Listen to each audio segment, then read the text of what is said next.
No. Hey y'all, welcome to Chit Chat, where our interest is getting our chit together, following the dictum material well-being follows spiritual well-being. Chit means knowledge as enlightened awareness. This chit is possible to achieve if we can remove the limitations on our own consciousness. And doing that work as an individual does great work for the collective. Still ironing out that last part. Don't worry, it'll get more crisp. How y'all doing? How you doing, Kishore? I'm doing great. I'm doing Where are you great. at right now? I've traveled again. Yes, that's why I'm I'm in asking. I'm in Rio de Janeiro in Brazil. What they And think about COVID over there in Rio de Janeiro?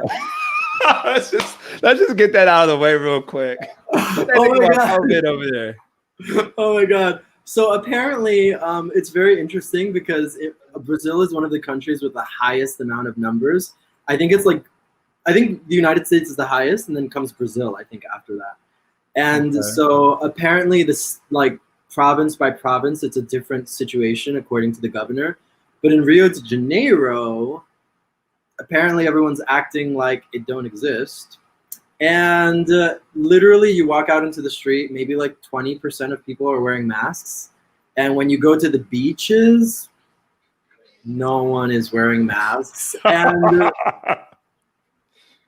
I mean, at this point, I'm kind of just like, you said something to me the other night, Jaya, that I like really took in, because we were talking about this, folks, over the phone. We were having a conversation, and Jaya was saying to me, like, if this isn't even what we're talking about today, but Jaya asked me, like, if this pandemic were so like deadly, like, people wouldn't be like, society would not, it would halt itself in a sense. You know what I mean? Like, people would know, like, oh, this is going to like 100% kill me, so I'm going to stay off the streets. Like, this is a bubonic plague, this is like this. And life is kind of like normal as usual over here, with the exception of maybe a few people wearing masks. Okay, I just want to say we're not advocating one side or the other with any of these statements. It was just a report of what's going on in Rio de Janeiro. That's correct. So just to put that out there, do whatever you feel is the most responsible and most virtuous thing to do. That's whatever we're advocating for. And if you're thinking that unless we say that you act in this way, that's the only responsible and virtuous way, we're not so convinced about that, but we're not intending to advocate one side or the other. I do like to say, just because it's got brought up here, sorry, we're supposed to be talking about something totally different. But I just wanted to say I feel like just to this, it's like a very interesting point. If something was very dangerous, then you wouldn't have to kind of keep pushing it into their psyches, because it will be maybe self-evident for them. They would kind of act accordingly, according to their, like, the self-evident knowledge. And yeah, y'all know I got a conspiratorial leaning to my thinking about these things. I do not, and I repeat, I do not spend my time looking up conspiracy theories, reading articles, going on Reddit and video. I don't have time for that, frankly speaking. I do have friends who send me stuff, and I do look at that stuff, but it just seems like when it's sent to me, but I don't spend like an inordinate amount of time with it. It just, what I wanted to say, it seems like you get like gaslighted into thinking that your common sense way of thinking about something is like idiotic. Yes. Like common sense in this scenario is like, oh, like it's not really that big of a deal. And of course, if I look at the news, it's just like, Godzilla. But then when I look around my environment, it's maybe not that big of a deal. Maybe it is. I'm not saying that. I'm not trying to advocate one side or the other. But then you get kind of like gaslighted into thinking that your common sense vision of things is just completely idiotic. Yeah. And it creates a lot of tension. So I guess in Rio, they're like, don't care about that. I was laughing because I'm gonna give a perfect example, and I hope he doesn't hear me because he's doing work next to me. But I'm here in Rio with my partner, and we were at the beach, and he's Brazilian, and he was like, I don't know if I want to go. Like, the first day, he was like, I don't know if I want to go into the water or not. Like, I'm afraid, or like, I was like, why are you afraid of the water? He's like, oh, I don't know. He was giving all these excuses, and then finally, he was just like, I'm afraid of the sharks. And I was like, the sharks? I was like, what sharks? He's like, no, there are sharks in the water. I was like, yeah, I know that there's sharks in the water, but like there are no sharks here currently. And he's like, I'm gonna show you that there's sharks in the water. And he gets on his phone and he goes, sharks in Rio de Janeiro beaches. And of course, all these like crazy videos of like sharks eating people, and they got a shark, and oh, the shark attack or whatever. And he was like, see. And I was like, well, yeah, of course, you know, like that happens sometimes. Like sometimes once in a blue moon, a shark will come, or like they'll catch a shark. But like, there's like 300 people in the water right now. There's no shark. So like, so my point being that I personally feel that this has gotten to that level of like fear mongering, where it's just like, who's the highest bidder for the fear? Yeah, well, let me say, aside from like my personal feelings, which I'll know is not the right thing, so we're not going to say my personal feelings about it, but I guess what I can say, kind of moving into the more philosophical Vedanta arena of what we like to talk about here on our chit chat show, is that understanding what is true is not as easy as you would think. Even your own perceptions can be denied, which actually fits very nicely in with Vedanta, because, you know, as far as Vedanta philosophy is concerned, our perception of the world is exactly opposite of what their true reality is. And so we're perceiving a world that's not truly abiding or truly substantial. But it turns out that's not only on an ontological level, like this abstract ontological or philosophical realm, but even when it comes to just like conventional activities, it turns out that perception is not exactly, it's not so easy to establish a truly abiding truth just on perceptions alone. And largely, giving the example of your partner and that story with the sharks, it seems like we're living largely in our heads, and it's hard for us to make a distinction between what's truly abiding and truly happening and what's just been created inside of our head. The two have become conflated, and we're actually having a hard time distinguishing reality from illusion. Which is okay. You got here Jagadish Hari saying we live in an age that if something doesn't exist on the internet, then it is real. Right. And I love this because it's like, I don't know if this has ever happened to you, but like sometimes when you're with people that like they're Instagram people, like they're Instagram bloggers or like they're social media people, it's like they're not present. They're just on their phones. I mean, I've done this for sure. And it's just like I'm busy posting things on stories. And it's like the whole thing goes, it's like, how does it go, Jaya? Like if you didn't hear a tree fall in nature, did it really fall? Do you know what I'm talking about? Yeah, it's like a Buddhist riddle or something. If a tree falls in the forest and no one's there to hear it, did it make a sound? Yes, exactly. So I think that's it. So I think the contemporary version of that is like if someone didn't post something on Instagram or Facebook stories, did it really happen?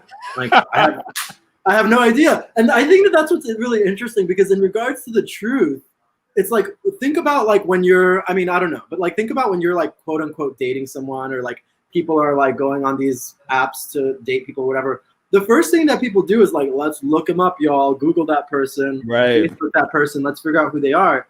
And it's like, if you're not sharing on social media or in the internet world what you've done, it's like you can really easily make stuff up. You know, you could just be like, yeah, I lived in this country for this many years, and my name is Pasquale, and I'm an, you know, whatever. I'm a jiu-jitsu master. Like, well, I think this is a good transition over to what we actually want to talk about, which is the Capitol being stormed. Yeah. Apparently, I'm going to throw in the word apparently, because I want to see where this conversation goes. But yeah, what's this all about? I have to say that I really didn't know about it. I've kind of taken the position of just not looking at the stuff because it's so hard to discern what is true and what is not true. Again, what is reality and what is illusion? The two are very difficult to separate. And so I've kind of just taken the position like, okay, if it is an illusion, the only way to avoid being victimized by it is to not engage with it whatsoever. So I haven't been looking at any of this stuff actually for the last few months, but a friend, again, I have many friends, they sent me an article like, yo, Jai, it's really going down. They're storming the Capitol. And so I read the article that he sent me, and let's just talk first impressions first about that before we get into any other thing. Let's talk first impressions. Okay, first impressions for me. It also got sent to me. I'm not on the news here, people. You're enjoying. I'm in Rio de Janeiro. I'm on the beach. I'm not like checking the news to see if there's sharks in the water. I'm not doing that. First impression for me is it was sent to me, and Madhava Parikishore, I was thinking of you this week, and people in other countries saying you call that a protest. Yes. Oh my God. Yes. Okay. First impressions. I'm gonna. Okay. First impressions were that, like, I spoke to another friend of mine. She's like an old college friend of mine, and she had a lot to say about it. And her and I almost agree on like lots of things when it comes to this kind of stuff. And first impressions is that there was a lot of people, it seems, that were like in utter disbelief, just like, how could this happen in my country? And like, oh my God, and like America, and I can't believe that like it's gotten to this point. And like there was a lot of like, can't believe. Okay. Yeah, there was a lot of that. Lot of that. And so my first impression was just like, really? Like, you're in disbelief that this happened? Because I can name a lot of my close friends that like called it, like they called this like months ago, where it was like, this is where we're headed, this is where we're headed. So for me, that first impression was really important, because I feel like there's, what Kabi wrote is really interesting, of like, it's so hard to know what's true. Our devoted community is divided with people that are pro-Trump, thinking that he's breaking down the government corruption, and that Biden is evil, versus people who hate Trump and think he's evil, and his Vedic chart reading that he's demoniac, right? So I think it's like we started off in a good place of that understanding that knowing what is actually true is very difficult. And therefore, like, how do we really understand when we see something like this, and you see such a division between people that are like in disbelief, and it's just like, how could this happen? Like, it's like their glass box has been broken, They're just like, oh no, like this. And then you have a whole other group of people that are just like, where have you been? Like, are we not living in the same place? So it feels, that first impression for me was, it's like, it's such, we already know this about the United States, but it's just very divided. It's a very divided country, both like in a political sense, but also like in a pure reality sense. Like, are you not living in the same reality that I'm living in? Apparently not. Because for you, this was a surprise. For me, I will say, folks, that I will say this, sorry to cut you off, Jaya Jagannath, that Jaya Jagannath and myself, right when things started to happen, we were just like, this is what's going to happen. Jay Jagannath was like, Hunger Games is going to happen. They're going to close down the bridges. The government's going to fall apart. There's going to be civil war. Da, da, da.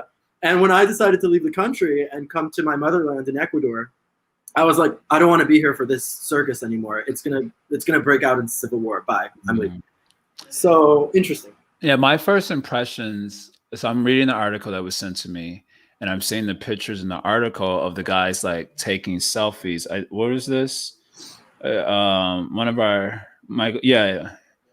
the first revolution with selfies.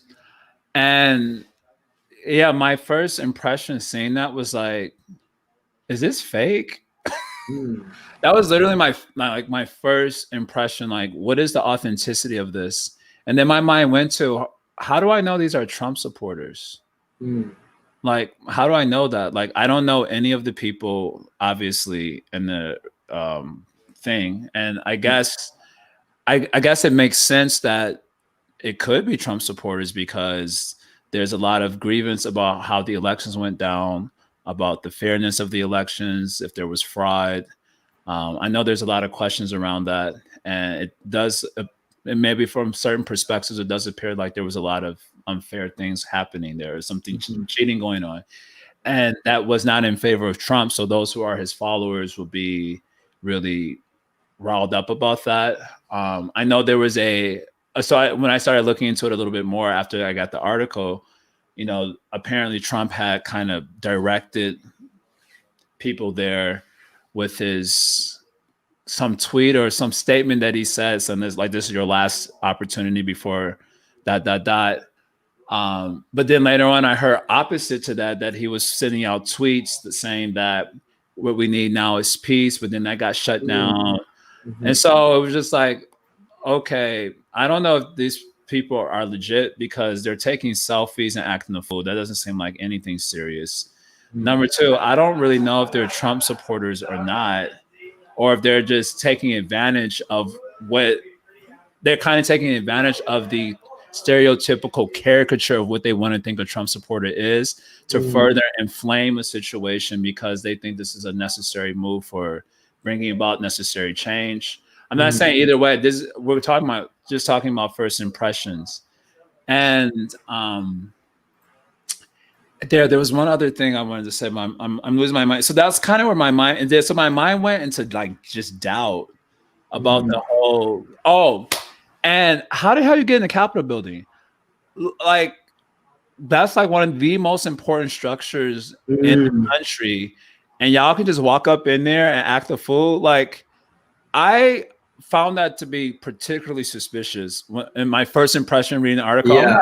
I was like, how the heck did they just get in there? And then apparently there were videos of the police like letting them in, and I was like, why would they do that? Like, what was the purpose of that? So yeah, I'm you know what I think, and sorry to cut you off. I truly feel like,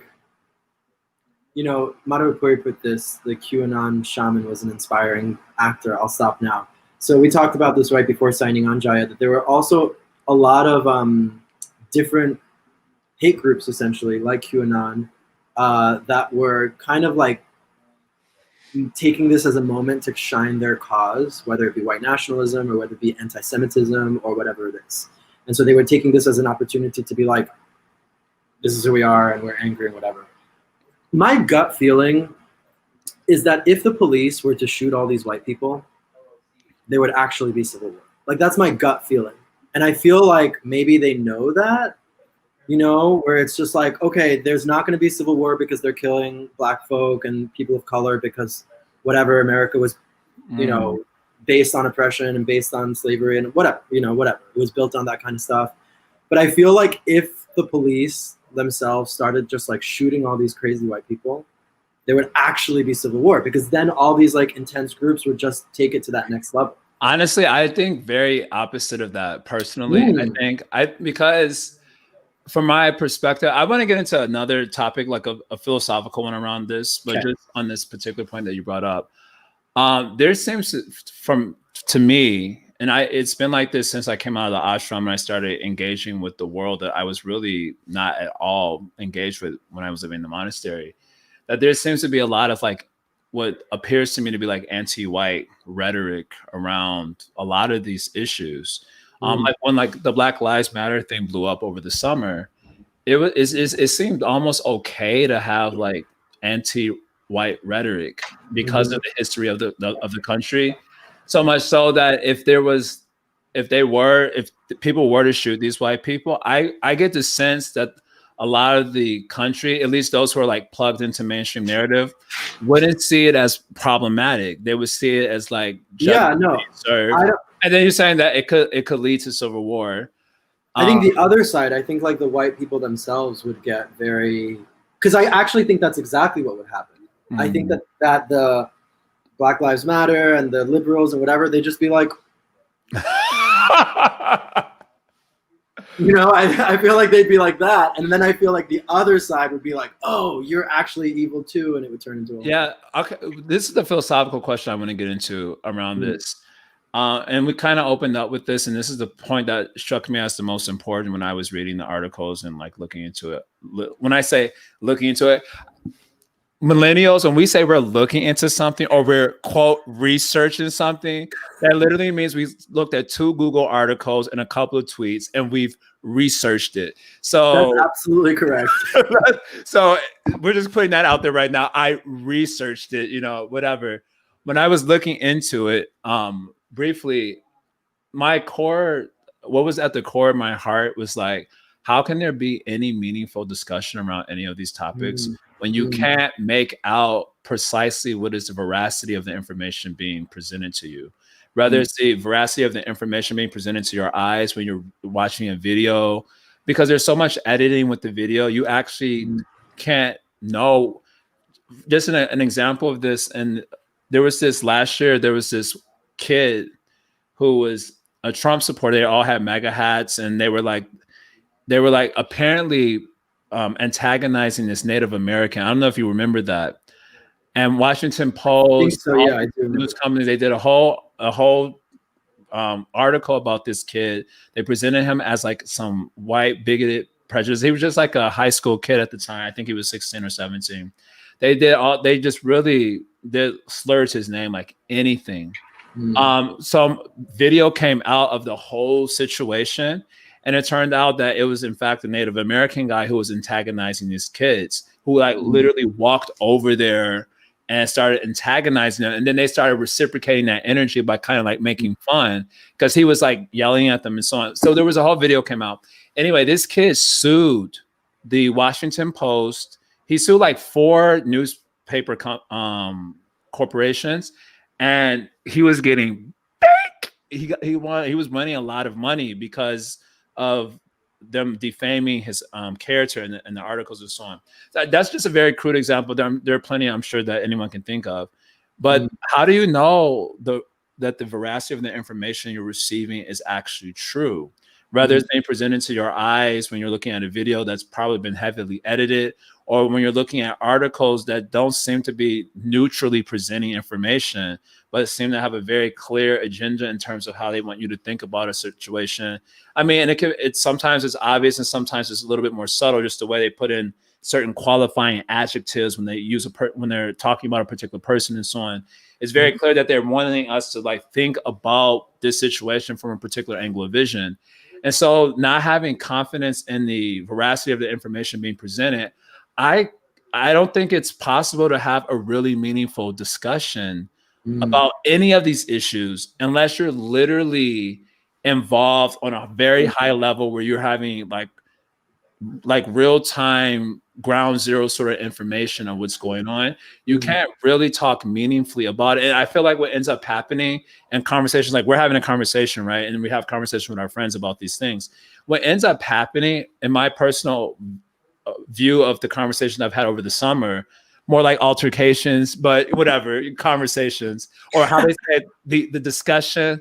No, they use the word conversation. We need to grow the conversation. They're like literally altercations with the mouth.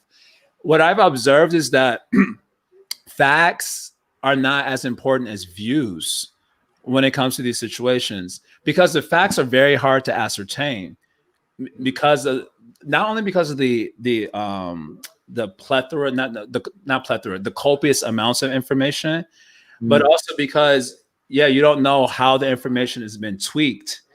And so getting the hardcore facts is really difficult for the layman. We're like laymen.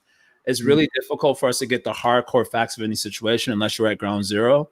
And so what ends up happening in the so-called conversation is that views take the prominent position and not the facts of a situation. And facts can be accepted insofar as they support the view. And in that way, you just get a battle of ideologies when you're having conversations. And it's not a battle of like the truth necessarily. And of course, it's taken for granted, like even for us, if we're going to argue a particular point, we take for granted that our view is in fact the truth. So because our view is the truth, we are actually free to select or reject information that's aligned with the truth. The truth being not the facts themselves, but the views. And so it seems like, for me, I can't be invested anymore when I hear these things, because I'm just like, like I'm saying, I don't really know if these are Trump supporters. Then someone immediately said, well, that's a conspiracy theory. I'm not making a theory about it. I'm just asking a question to myself. How do I know these are Trump supporters? How do I not know that they're just someone, calling themselves as Trump supporters for some other sort of agenda to help inflame passions? Because the nature of passion, when it's inflamed, is that it can be easily manipulated and directed. So how do I know this isn't happening? And frankly speaking, it seems that our mainstream culture has been really interested in keeping passions, inflamed and directing that energy. And this is like it's like a very old tactic. I mean, we do that tactic too. I mean, I'm trying to like, I don't want to present myself as not saintly because I am a saintly individual, frankly speaking, but I can think of incidents in my life where I knew something would disturb someone. And so I've said it to inflame their passion and then kind of direct energy elsewhere away from something that was actually core for me. For example, I'm not going to give an example because I want y'all to still like me as much as you can. And I don't want you to know how good I am at the psychology. But it's like a very classic tactic. I imagine it's used quite a bit in the political field as well. So I just can't trust anymore the voraciousness of the things that I'm seeing, especially through the digital universe or the tweets that's going out. At most, the best thing to do, it seems for me at the present moment, is just make fun of it, like send out tweets or memes about the situation that's going on without taking it very seriously. So I think coming back to our original opening statements, what is reality and what is illusion? It's very hard to discern the two. And so that's kind of the feeling that I'm getting with all of this, that I can't take it seriously. I don't know, what are you hearing? Or I mean, we've had this conversation before, and you and I are in full agreement about this because, believe me, I am totally disinvested. I'm on a beach in Rio de Janeiro. I'm as far away from the United States as possible. And it's really interesting because you know, we always like to bring it back to a spiritual perspective here on Chit Chat because we are trying to be devotees of Krishna. And I'm really thinking about that verse in Bhagavad Gita that's in chapter 7, and it's verse 6, 7, that everything rests upon me as pearls rest upon string. right.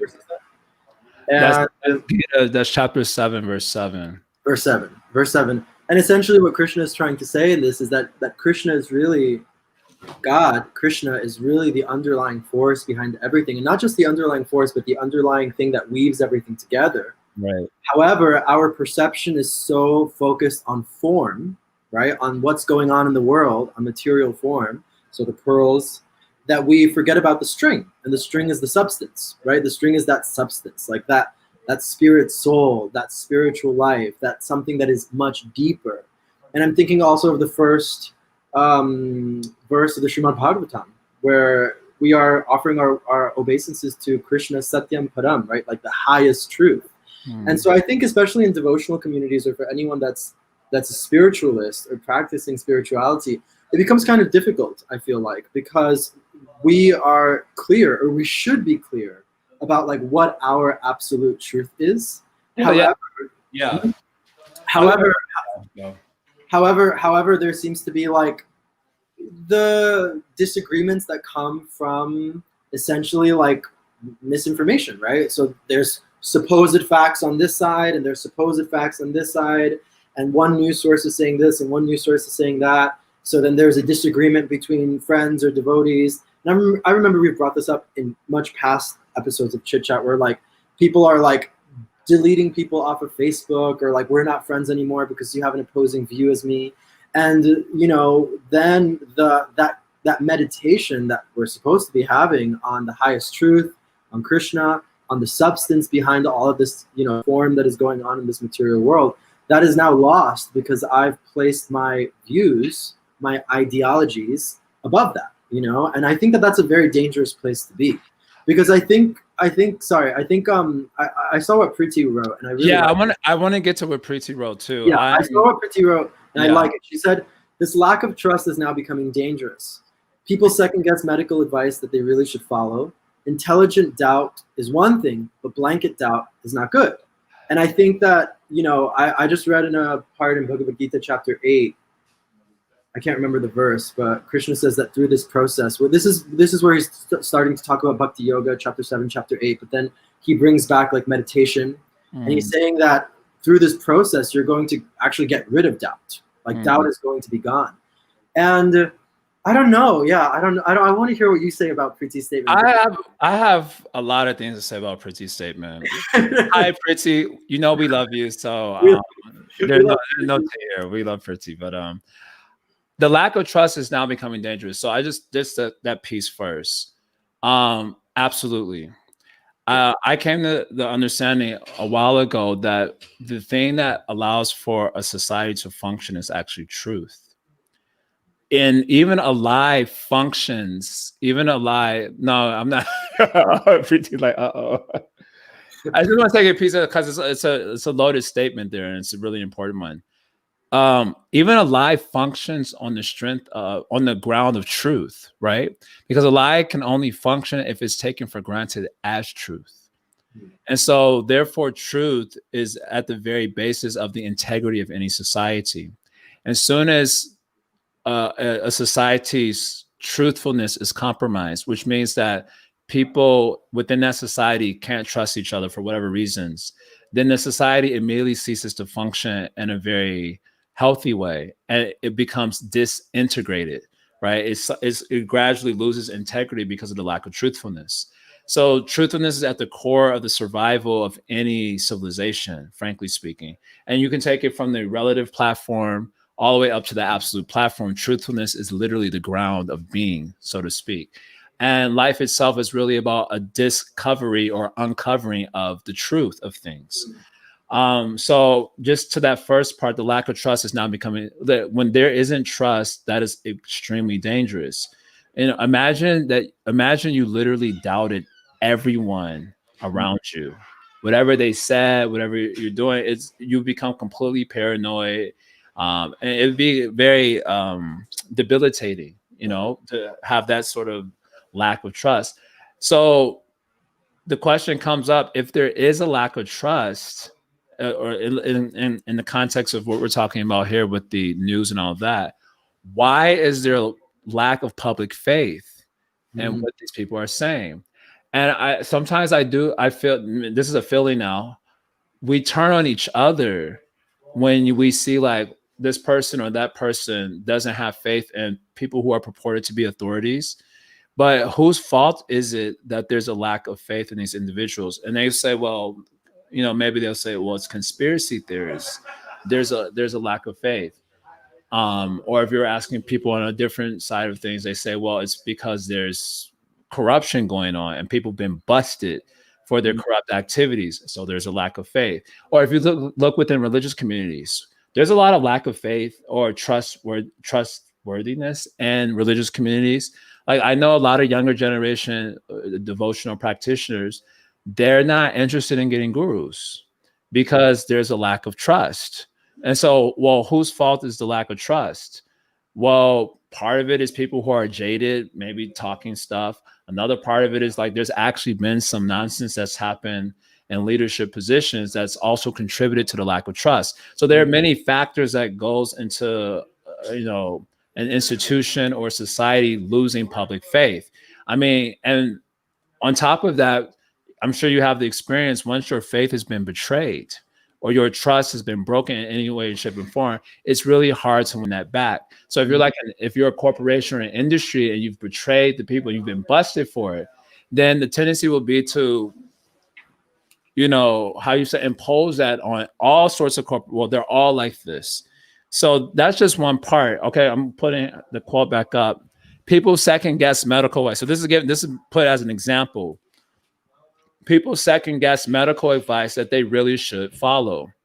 So I find that because the word should sound like a moral imperative, they should be following medical advice. Well, whose medical advice? There are many different doctors, and when it comes to certain issues, they don't agree. It's not like a consensus on issues. When you take something like even this COVID issue, it's not like been like a consensus across the board about the nature of this disease, about how life threatening it is. And it appeared to me, at least when this was first going down, it appeared to me that medical practitioners who had a difference of opinion, they were like, dragged through the mud, thrown under the bus, and like shut down, which for me led to more distrust because I'm like, okay, here's a disease that is very new to the world. No one really can be said to be experts on it. No one, because it's a new thing. And now here's a doctor who's having a different view of the thing from maybe other doctors, and they're silenced. or their videos are taken down. They're viewed as public health risk because it's not in line with a particular view. And I'm like, well, how can something be taken as the view when it's like a very new disease that they're dealing with? How can there be the view? And so when you say medical advice, someone should follow medical advice. Well, you get second opinions, maybe you get third opinions, you get fourth opinions.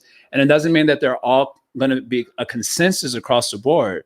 So maybe someone's following a medical advice of someone else that's different from the medical advice that we might follow, for example. So that part is also interesting to me. So they second guess medical advice that they really should follow. And the second guess part, are we not allowed to second guess? Like, what's wrong with second guessing? If I don't have trust in medical practitioners, but that happens to do with a lot of my upbringing. So I have to admit that I have some scars. I don't think I've shared this on anyway, I'm going to share it now. But I did have an older brother, and at least according to my mother's story, he was vaccinated when he was about 2 months old, 2 or 3 months old. He was not even a year old. He was vaccinated. And right after he got a vaccine, I don't know what type of vaccine it was, his tongue turns like some color. And so she took him to the hospital. They didn't know what it was. And within a couple of weeks, he was dead. So this is before I was born. So I never got to meet him, but I did always see his picture on my mother's, like she has like a little altar for him, so to speak. And so that obviously led to a lot of paranoia for my mother after that experience. Now, was it due to the vaccine? I don't know. I'm not trying, this is not an anti-vax message. FYI, I'm not anti-vax right at this moment. I'm just saying, I'm just showing like what contributes to a sort of probably, let's call it like a generational paranoia around medical practitioners. I had some sort of suspicion about hospitals ever since I was a kid. I don't know where it came from. Maybe it comes from past life. So I have a tendency to second guess, and if possible, I look for alternative answers to my solutions when I'm having health issues that has nothing to do with the medical field in the West. Like that's a personal choice. Yeah. So am I wrong for second guessing that and choosing some other, information and so on? And just to jump in here on that point in regards to second guessing and the medical situation in most countries. Interestingly enough, I was speaking with somebody that had a really, I won't get into too many specifics, but who had a really debilitating disease all her life since she was like 8. And doctors basically tried to treat it with this, and they tried to treat it with that, and they tried to treat it with a cajillion things until they found something that worked. But it took them like 10 years to find something that worked.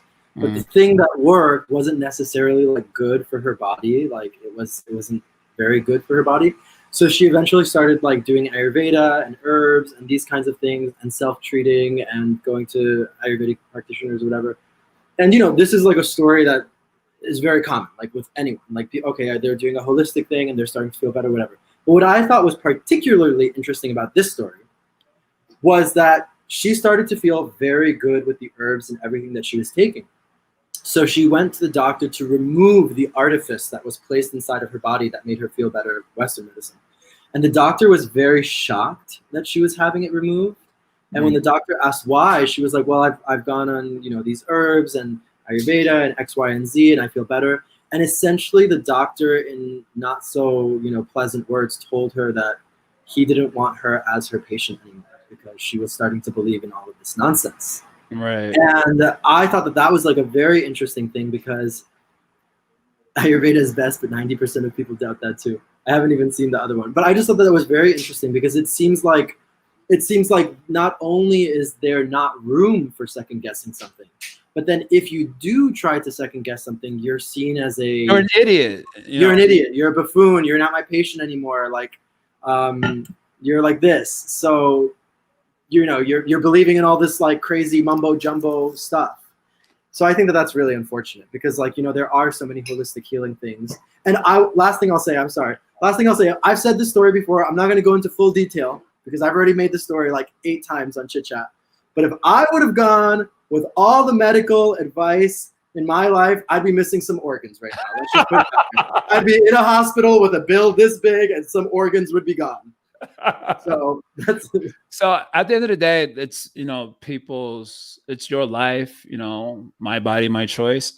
Anyway, of course, with this particular situation with the COVID, the whole narrative has been that, yeah, your body, your choice, but you're also putting other people in danger, and so you should follow medical advice around. That's how the story is told. So I get that also, but at the end of the day, you're allowed to make your own decisions about what you think is best for you. But I think I like Prithy's last statement here, just to the first comment. There's a couple of others. This last part I thought was really great too. Intelligent doubt is one thing, but blanket doubt is not good. Absolutely. And I was looking at an article actually today before I got on here and the article was titled, "Are we biased towards truth? Or is it intelligence biased toward belief?" That was actually the name of the article. And it was pointing out this statement is that the nature of the intelligence is to believe or to take for granted what it sees or hears as true. That is the nature of the intelligence. And then it was going on to explain, saving some details here. It was a little bit technical, but it was going on to explain that if we doubted everything that we experienced in life, it would be impossible to function even in one particular day. Like if you're thirsty and you doubted your thirst, then you wouldn't drink water. Or if you doubted if the water was actually pure water, if it was poison, then you couldn't drink the water. And that way, just to do something like drink a cup of water would become a big issue if you doubted everything. And therefore, the intelligence is biased towards belief. And then it goes into a little bit details here. Anyway, I'm going to try to summarize it here. When you see something, so let's say like the eye sees something, then that information is brought into the mind, and the mind brings it to the intellect. And then the intellect goes into like the hard drive, so to speak, of what's called the chitta in Vedanta. And it looks for the impressions that matches that information. And then it finds the imprint of an experience in the past that matches the present object. Say that you see a pen, for example. So the intellect is looking in the chitta, like, okay, there it is. And then it matches that the samskara of pen and your chitta is matching the image now. And that way you're able to recognize that this is a pen. Now, if you doubted your intelligence ascertainment of the object, then you literally couldn't function. Like if every perception you were having, there was doubt in it, then your whole life would be literally arrested from any activity or movement.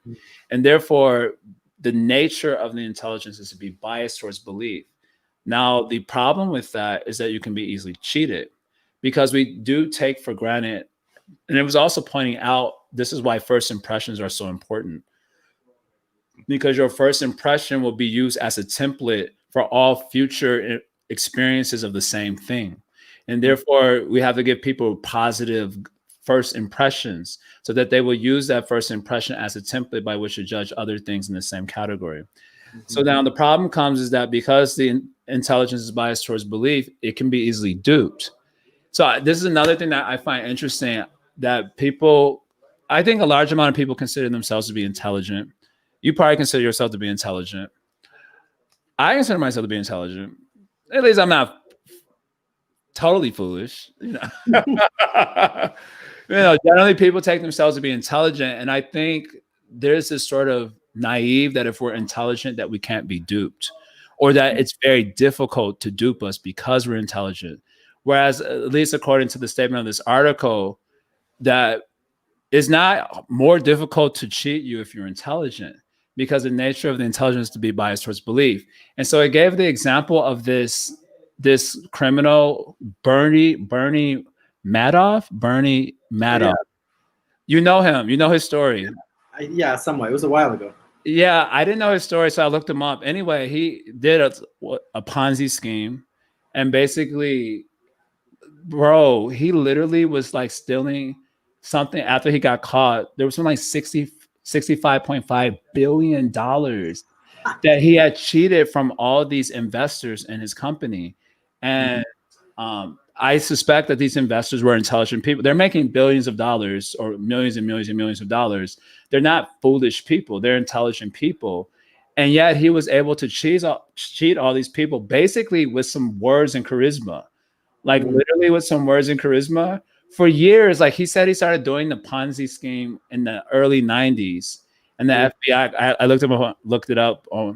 I researched it. Before the shit chat, which means I went to Wikipedia, and the FBI was saying that they think he may have done it as early as 1980s, 1970s, even. So this guy, like literally for 30 or 40 years, because he was finally caught, I think, in 2008, and was sentenced to 150 years in prison in 2009. So this guy, literally for 30 plus years, was cheating very intelligent people, literally using his words and charisma. I was just like, that's incredible. I mean, first of all, props off to you, like a magician. But it's not that he's really magical. It's just that the intelligence is actually biased towards belief. So it can actually be easily duped unless it has a reason to doubt. So coming back to the scenario that we're talking about now, if people don't have a reason to doubt, then they'll take it for granted, the information that's presented to their senses at face value. And in that way, even if you're like a super intelligent person, then you can be cheated. You can be cheated. And so having blind doubt is not good for the reason that we're mentioning. You can't even function if you have blind doubt. But if you have a reason to doubt, is there a reason? Is there a good reason? Is there a good reason to doubt the medical field? Is there a good reason to doubt? We're talking about the medical field here. Is there reason to doubt, let's say, mainstream media? Is there reason to doubt alternative media?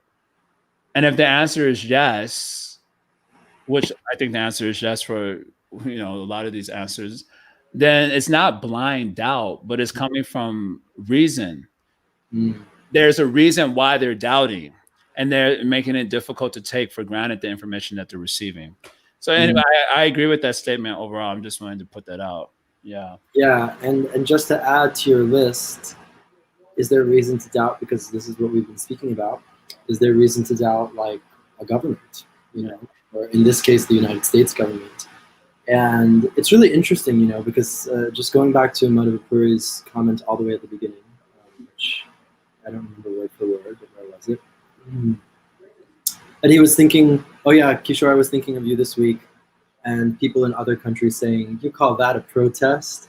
And so I really like that comment by Madhav Puri, just because, the way that, and then just to follow that up here, Priti is saying, I've also noticed that we expect people to be infallible. Everything has to be guaranteed. Yeah, true. Who said life is fair or guaranteed? True. And I guess it's really doubt that people are working with best intentions in mind.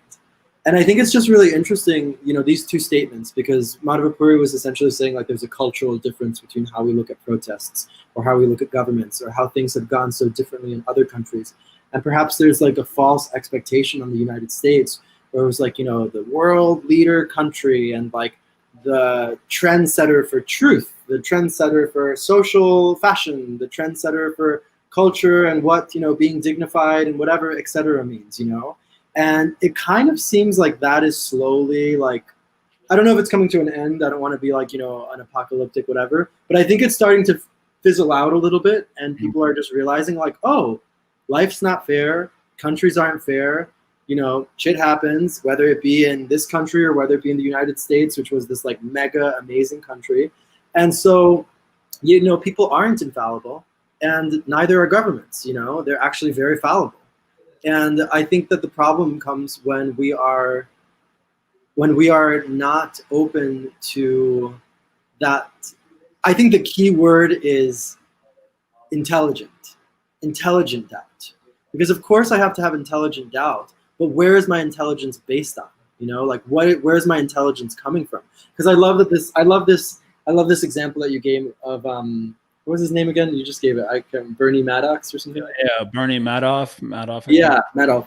And you saying like, okay, he basically conned these people that were very intelligent. I'm sure they went to like very expensive universities and had all the educations and etc. But where is their intelligence coming from? You know, their intelligence is coming from the academia and this and etc. and whatever. And really, you know, just bringing it back to the spiritual place here, it's like we always are wanting our intelligence to come from a space of Shastra, from a space of like knowing what our relationship is with Krishna, knowing what our relationship is with this material world, spirituality, etc. And I think we've touched on this on Chit Chat before. It's like if you have no awareness of that, like if you have no awareness that I have energy, that I'm a spirit soul inside of a body, about any of these kinds of things, whether you're a devotee or you're not a devotee, you know, and you're just stuck completely on the material platform, then I mean, what to speak of like, well, you know, I really then just want to put intelligence in quotation marks because it becomes an intelligence that's very easily manipulated in the example that you gave. Yeah. And so many examples. Yeah, I want to jump on that too and amplify. I agree. This statement from the Gita: "What is night for common man is a time of awakening for the self-control, and a time of awakening for common man is night for introspective sage." So the commentators say to this verse that this is referring to people with two different types of intelligence, and one of them is informed basically by material attachment, and another one is informed by spiritual knowledge. Basically, that's keeping it really succinct there. That's basically what's going on there. So, so there are two types of intelligence, and if you have an intelligence informed by material attachment, once someone figures it out what it is really easy to manipulate you. Like it's not Yeah. it's not difficult at all. Like so many movies are basically the whole theme is like you're getting blackmailed because someone figured out what your attachment is that you were trying to hide. That's like so that's an obvious thing, but I think just like the statement that I was quoting, it's a Sanskrit sentence, and it's saying dhyam swabhavaha, like the nature of the intelligence. So whether you have a spiritual intelligence or you have a materially attached intelligence, that is beside the point. The nature of the intelligence is that it's going to be biased towards belief because it has to be almost in order to really function. And so whether you have an intelligence that's like informed by Shastra and you can see things from the scriptural eye, you can still be cheated when it comes to the relative world and in conventional affairs. Like it wouldn't be difficult to do that because we take for granted the perceptions that are obvious to us. You know, we just take it for granted unless we have a good reason to doubt, then we take it for granted. And so even we can be cheated and our understanding of things because of that. And I feel that I feel like it's one thing when you have like infallible leaders, but it's another thing if you have like diabolical leaders. Like someone who's infallible but heart's in a good place, that's one thing. And someone who's infallible and their heart isn't in a good place, they're like actually trying to cheat you. That's the part that I think is a form of what people are a little bit uncomfortable with. I can certainly speak for myself. And I feel for others who have doubt, it's not blind doubt. It's like, okay, these are industries and corporations that don't really care about me as a person, as an individual. They care about me consuming their products, for example. And once that such thoughts get born in the mind, then you have definitely a reason to distrust or and question the things that you're perceiving. Like, you know, when it comes to, I brought this up many times before, whether it comes to like this COVID situation and Dr. Fauci has said this and Dr. Fauci said that they've put kind of apotheosized him as a sort of emissary of the CDC to give the right, quote unquote, right information about the thing. And I brought this question up many times, like, who is he? They're like, well, that's Dr. Fauci. I'm like, wait, I know his name and I know his position. I'm asking, who is he as a person? Like, what is his character? Is he in it for the money? Is he in it for the fame? Or is he in it because he wants to help people? And how am I supposed to know that? Like, if I have to place confidence in someone, I'm not going to place confidence in them because they're competent. I'm going to place confidence in them if they're competent as maybe a secondary consideration, but primary consideration would be they have really good character. And that's where, when it comes to like these huge impersonal entities, whether they're religious entities, like let's say it's kind of like a huge impersonal organization, or it's a huge impersonal medical institution. How are you supposed to put trust in people whose character you're not having the faith in? That's like asking me, like to take this example. This person's advice literally is going to have a lot of impact on my life. You know, if I follow him, you know, and he's telling the truth, it's going to have a good impact on my life in terms of my health. And if he's not telling the truth, it's going to have a big impact in terms of my health also, either way. So here's a person I'm putting my life into. Now, how is that different from like a guru, where you put you're kind of putting your trust that this person's going to give me right guidance for my life? So when it comes to putting your faith in a guru, it's clear to us he should have good character. Like that really sticks out to us. You know, I'm not going to put my faith in some guy to guide my spiritual life unless he has good character. But it's somehow when it comes to these other domains of life, like the medical domain, which is also a huge impact in your life, like the health of your physical body, it's like huge. You know, Prabhupada would sign his letters often as, "I hope this meets you in good health," because basically, if you're a conditioned soul like me, and your health becomes compromised, I don't even need to have my health compromised. If I get a headache, my whole sadhana is over. Like I'm not chanting, I'm not hearing, don't talk to me, don't look at me. Like, I don't want to do it. And that's just more like a headache, you know? So health is like a really critical part of your life.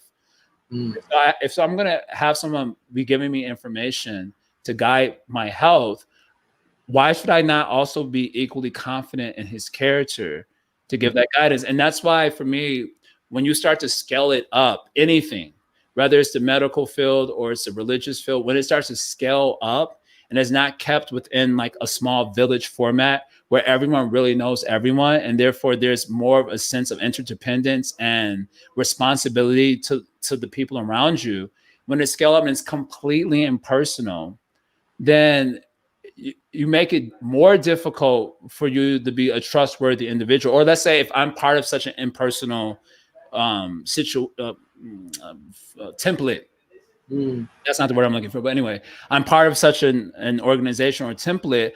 I'm going to have to work doubly hard in order to demonstrate that I have not only the competency in my field, but I also have the good character by which you can put your trust in me for the guidance I'm going to be giving you about your health or your spiritual life or whatever it is. And it just doesn't occur to me that people are working super duper hard to make sure that they are trustworthy enough. It's like if anyone questions them, okay, censor them, block them, shut them down. That's only going to make me more suspicious. You know, if you get immediately someone's questioning you, you're not able to answer the question, you just simply do like a piece just slandering their name. It's like, now you just that's a red flag for me. I've gotten more suspicious. So yeah, like if you have to work really hard, if you're part of an impersonal institution, you have to work really hard in order to instill that sort of faith in you. So if there's a lot of public doubt, a part of it could be like, oh, there's conspiracy theories going on. The other part of it is that maybe these organizations need to work a lot harder to actually build that faith. And that has been lost for whatever reasons it has been lost. And it hasn't just been conspiracy theories, it's because of some shady stuff going on. So, yeah, sorry, I said a lot there, but no, I really like this idea. I really like this idea that you spoke about, how the more impersonal things get, essentially, that the harder it is to trust in them. And when we don't have kind of a village-oriented community existence, which we don't have, right? Then there's so much reason for having doubt, because it's no longer a personal relationship, and it's rather, teller C behind desk A, it's like that. And I think that when you really dive deep into, I've always been interested in this stuff, and I'm not going to go off into too much of a tangent about this because I could go on for a really long time about this. But I've always really been interested in well, why are things the way that they are, And I always thought that. I was like, okay, I grew up in New York City. And I grew up in New York City at a time where things were changing very rapidly. So as a child, my dad would take me to Times Square, you know, like kids like take it to Times Square. And at that time, Times Square was still very raunchy. Like Times Square was still very like peep shows and prostitutes on the street and like druggies everywhere. And I remember like every time my dad would take me to Times Square, it would change. Like all of a sudden there'd be a giant M&M store, and all of a sudden there'd be like this, and all of it, and I'd be like, what's happening, you know? And I remember like as a teenager, I remember like I don't think you know this because I mean maybe you do, but Washington Square Park in New York City was redone like recently, like it was like remodeled. Right, you told me. Yeah. And like back in the day, like even when I was an early teenager, that park was not what it's like now. Like now it's like devotees are in that park and it's sweet and like everyone's doing Showtime and street artists and it's all like, you know, beautiful New York movie magic. Right. Back in the day, you would walk into that park and it would be shady, you know, it would be shady. Everyone would just come up, you want drugs? You want drugs? You want drugs? You're like, no, you want drugs? Okay. And I mean, I'm not going to go on and on and on with examples, but basically something that I became very interested in, which I'm still interested in, but I feel like I've gotten what I needed from that, was kind of like urban planning and why cities are the way that they are. And so so I did a master's degree, and I have a master's degree in like city design and urban planning and like whatever, which I don't really use, but it was fascinating. Like I thought it was really interesting. And to me, the biggest like, you know, duped moment was not duped because I didn't feel duped because I always had a healthy doubt about, you know, like things aren't what they seem in this city that I grew up in, you know? And basically when I learned about like how cities are made and how much corporations and money and government and corruption is around it, and like how much it's all really like a manipulative ploy to control people, I was just like, well, there you have it, you know? Like I was like, and there it is. There's this beautiful book called The Death and Life of Great American Cities by Jane Jacobs. Okay. And she speaks specifically about how we've killed that idea that you spoke of, that, like the village, the community, trusting in your neighbor, trusting in the person down the block, knowing who your kids are going to school with, like knowing everyone's name, like all this stuff. And we've gone into this like isolatory, oh my God, I'm having a moment. On Chit Chat, we make up words that now become part of the English language. Isolatory is now a word in the English language. I was having an intelligent streak there. I was like, I did my master's degree, and I'm like, isolatory. Oh my God. Anyway, isolationist. I think that's it. Oh my God, Krishna. So how we've moved from like this village oriented way of living to a very disoriented way of living where we don't trust literally in the people around us. Like we don't know who lives above us and who lives below us. We don't know who's down the street. We don't know who's down the other street. And in New York City is actually a really interesting example because New York City had a lot of laws protecting small businesses up to recently. Up to Mayor Giuliani, basically, which was like the 90s. So in New York City, you had a lot of fight against like mega corporations coming in or like malls coming in because they wanted to protect private business. But then when Giuliani came, he overturned those laws, and New York now has like Target and Panera Bread and like, you know, Whole Foods and like all of this stuff. And New York has very much become like Disneyland in a sense. And I could, like I said, I could go on and on and on about this, but my point being is that there's so much we don't know. You know, there's so much we don't know behind why are things happening the way that we're happening. And the majority of the reason is like, you know, greed and lust and money and like all of these like really dark human emotions that are behind these corporations, which are just trying to like control us, essentially. Like they're trying to control us and not have us have that village experience of community or of Sangha, you know? Yes. I wanted to, anyway, can I share my Nameless Faces song? I'm not the whole thing, just a part. do it. So I wrote this, when I first moved to New York, I wrote this piece called Nameless Faces. And my first time performing it was with Janavi at the fundraiser. Was that, I think that was 2017 actually, which was like 3 years ago. I can't believe that. And it was a poem. It was like a spoken word piece that was intended to express my experience of coming into New York. And it's called Nameless Faces. And the idea is that you're seeing tons and tons and tons of people's faces, but you don't know their names. And so it's very hard to empathize with them or feel anything for them whatsoever. And specifically what stood out to me was like how I on a personal level interacted with homeless people. And I've joked about this before, but they're asking, for change. And I would find it hard to part with, like, let's say 50 cents. And then I'll go into the being, legitimately buy a smoothie and $15. So I could part with $15 for a bagel and smoothie, which I'm going to enjoy personally by myself. And the homeless guy's outside asking for, chump change. It's like, well, I don't know what you're going to use it for. And it's like, and I at a later point, I became really conflicted about this because there's a statement in the Bhagavatam where Kapila Dev, a form of the Godhead, is saying that if due to a separatist vision where you see yourself as separate from others, you give more importance to your belly than to the belly, more importance to your belly at the exclusion of the belly of others. And he literally uses the word belly. So your hunger is important, but everyone else's hunger is not important. Then he said, I will, the language I'm forgetting precisely, but that person is I'll sentence him to death in the material world and strike him with a life full of fear. So like really heavy statement.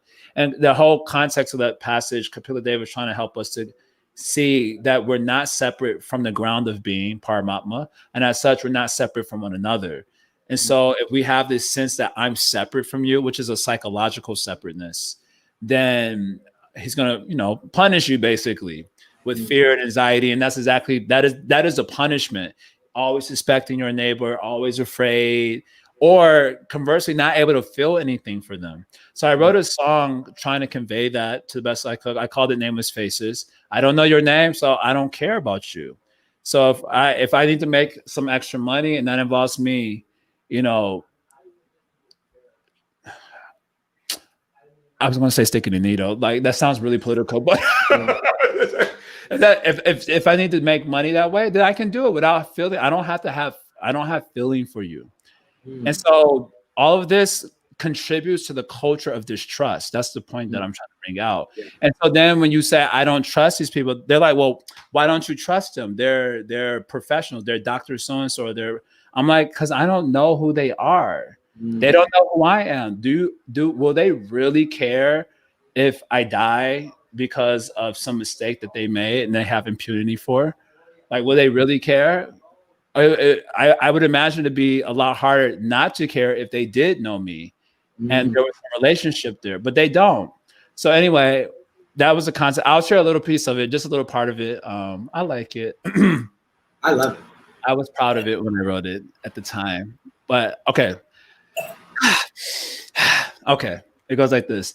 Just a sea of nameless faces occupying city spaces, racing after lifeless objects with the hope that it replaces. The embraces that the seraphim would offer to their nations in the form of words and chasing hearts with hope of better places. Seraphim means like angels who spend their life glorifying God. So just a sea of nameless faces occupying city spaces, racing after lifeless objects with the hope that it replaces. The embraces that the seraphim would offer to their nations in the form of words and chasing hearts with hope of better places. And here's a little stanza here. The better me, eclipsed by impersonal calamity and anity, marks the ethos in the quest for vanity. Selfie. Integrity dismissed as we blunderbuss garrulities. Buffoonery rewarded with the TV show for all to see. The Kardashians. Anyway, in the sea of nameless faces, what see faces morality. In the name of speak your truth, we're lost to moral sanity. Empty words professing unity in diversity, but I can't tell if next to me is my friend or enemy. In the sea of nameless faces, homeless men and women weep in vanity, for many are lost to their humanity. Spending hella dollars for one drink, I have no problem, but they beg me for some change to know that I'm prepared to squabble. The debacle is my pretense of concern for my Keith and kin. All the way across the ocean, I demand we must defend. As our virtue signal on my Instagram, now please come in. oh, my neighbor died. Anyway, what's his name again? Mm. And then just to see of nameless faces occupying city spaces, racing after the subjects with the hope that it replaces. So anyway, can I get a round of applause for that? Thank you. Anyway, yeah, this has become the direction of this show right now is getting like a more sort of heart area, I think. And there is mass distrust. And it has something to do with our culture, which is impersonal. Mm. It's hard to trust an impersonal entity. And whether that impersonal entity is the medical field, or it's the mainstream media, or it's your religious organization, or it's your Target or your Walmart, it's how you're supposed to put trust in an impersonal entity. It's actually literally impossible. And so if people have distrust, it's well warranted. Mm. And your no level of competence can replace the fact that no level of competence can make up for the lack of trustworthiness. Mm. When it's an impersonal entity, you have to really do the work, a lot of hard work, if you're trying to function within an impersonal entity, to create a space where people can actually develop their trust. One thing I used to do when I was in the city in New York is that I would patronize all the same shops. Mm. So for this, like, so if there was like, I like tea or whatever it is I wanted to drink, I would always go to the same spot to get it. Yeah. Because in that way, it was just like my little attempt to create some sort of personal connection with a huge impersonal entity, which was a city. And that way it really worked. I remember this shop that I was going to, Le Pain on 11th Street. I didn't show up for like half a year or something because I was traveling and all that. And when I came back, like almost over half a year later, they all remember. They were like, where were you? We didn't see you. How you were doing? It made me think like, wow, because I patronized the same spot for over a year. I developed relationships with these people. And it was not buddy, but I felt a sense that I felt a sense of well-wishing for them, and they felt a sense of well-wishing for me. Yes. But when you're dealing with something that's completely impersonal, mainstream media, I don't feel that you're my well-wisher when you're providing information. You have some, how could you? You don't know me. You don't care about my problems or anything like that. So if people have doubts about these things and serious ones, it's not like it's not warranted.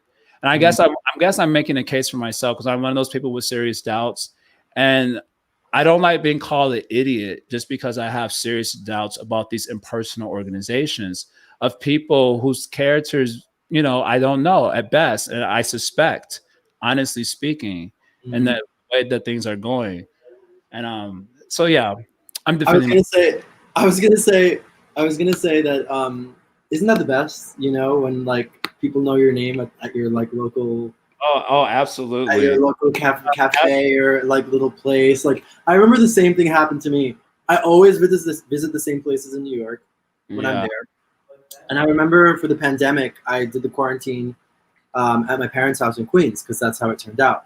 Right. And I think it was like 3 months passed, and it was my first time coming back to Manhattan. And I went to this bagel shop that I went to like not every morning, but like a lot. I went to that. I love the bagel. And same thing. Like I didn't have like a super friendship with you, but they all remembered me when I came back, and they were like, "We haven't seen you, like because I think it was more. It was like 4 months. So they had already been open for 2 months. Like stores had already started. And they're like, "We haven't seen you. Did you like move out of the city or something or whatever?" And I felt so touched. I felt so like, "Oh wow, like you all remember me." And the woman even remembered my order. She was like multi-grain seeded bagel with tofu, cream cheese, and butter, right? I was like, and salt. And she was like, and salt and pepper, right? I was like, yes, that's exactly what I did. It was amazing. Right. And so I think that kind of feeling is so lost, like you're saying, when it comes to things like impersonal entities like social media or corporations, or for that matter, I think such a big impersonal entity that, we don't need to get into this right now, but an impersonal entity is history. I think history is a very impersonal entity because it's like this thing, it's history, it's how it happened. And I think news in a lot of ways is kind of tied into that, like the media and history reporting on how things happened.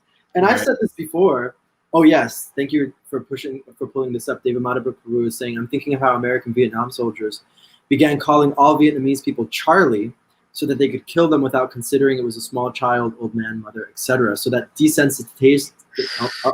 that desensitizing of the other person so that I can act in a unhumane way, right? In a dishuman way. And I think that's really interesting, because Wait, pause. I'm sorry. what? Dishuman? Okay, carry on. dishuman and desensitization. Desensitization. My dad. Y'all getting some new vocabulary words here. Take note. Take note, everyone. Isolatory and dishuman. Dehumanizing. Dehumanizing. My dad actually. So my dad is from. Both of my parents are from Ecuador, and the way that my dad got his citizenship was he agreed to join the army and fight in Vietnam. Wow. And that's a whole story for another time, folks. But I always grew up with that healthy sense of doubt. I don't know, maybe other immigrant families or I don't know, have a similar experience. But my family was always just like, don't trust what they're telling you in the history books. I always grew up with that. You don't know what went down, and you don't really know what went down in Vietnam. You don't really know what went down like this. Or my mother being like, you don't really know what went down in American-led coups in South America and all of this stuff. So I remember whenever I met people as a teenager that just blindly believed in everything that they were seeing in the news, I was always like, okay. Yeah, it was natural though, right? Because they had no reason to doubt. And that's the point. If you unless you have a reason to doubt, the intelligence will take for granted the information that's presented to it. But you had a reason to doubt because your family had still those doubts in you. Pretty dropping those bombs. Yeah. So history is written by the winners, and the winners are always good. That's what I thought. That's what I thought growing up. When I was reading this, yeah, we were the good guys.